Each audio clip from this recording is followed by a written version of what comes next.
How's it going, everyone? James Lynch here for odds.com, taking a look at some prop bets for Saturday night's UFC Vegas 17 card from the Apex in Las Vegas. Last UFC card of the year, so we got to make it count.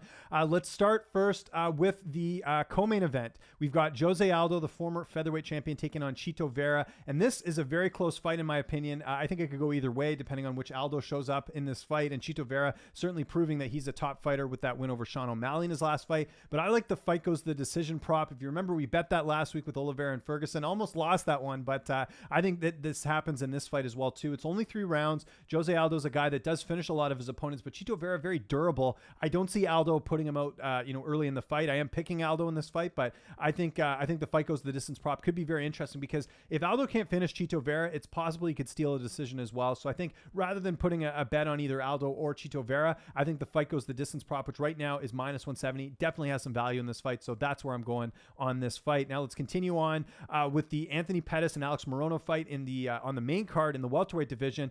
I like Alex Morono in this fight as the underdog, but I like him even better by decision. I think with this being 3 rounds, I think Morono could potentially steal a decision here. He's a guy that does go the distance a lot. He does have knockout power, and he has some pretty good stand-up here, but I think, sure, you can get, like I said, you could get Alex Morono right now at underdog money, but right now, Alex Morono by decision is plus 349. Those are some crazy odds, and I think it's worth a stab in this fight, because I do think that Anthony Pettis might end up having this fight go the distance like it has in the last couple fights for him. So I'm going to take Morono by decision at plus 349. Definitely some value there. And then the last one I'm looking at here is in the middleweight division. We've got Karl Roberson making his return, and I think he's going to come back with a vengeance here. He is right now about a 2-1 favorite, but I like Karl Roberson inside the distance here at minus 105. Definitely some value there. It might even be closer to plus money come fight time, but I think that's some good value here. I definitely favor Roberson in the matchup, and I think he's looking to make a statement after losing as badly as he did to Marvin Vettori in the last fight. He's had some health issues, which, I got a chance to speak to him before this fight. He's definitely fixed all those. He's in a better headspace. I think you're just going to see Karl Roberson make a statement in this fight and not get submitted. I mean, that's what's happened in the last couple fights. I think if it stays standing, I give Roberson an advantage, and I think he wins by knockout. But I think inside the distance right now at minus 105 certainly has some value as well. So I want to know what you guys think in the comment section below.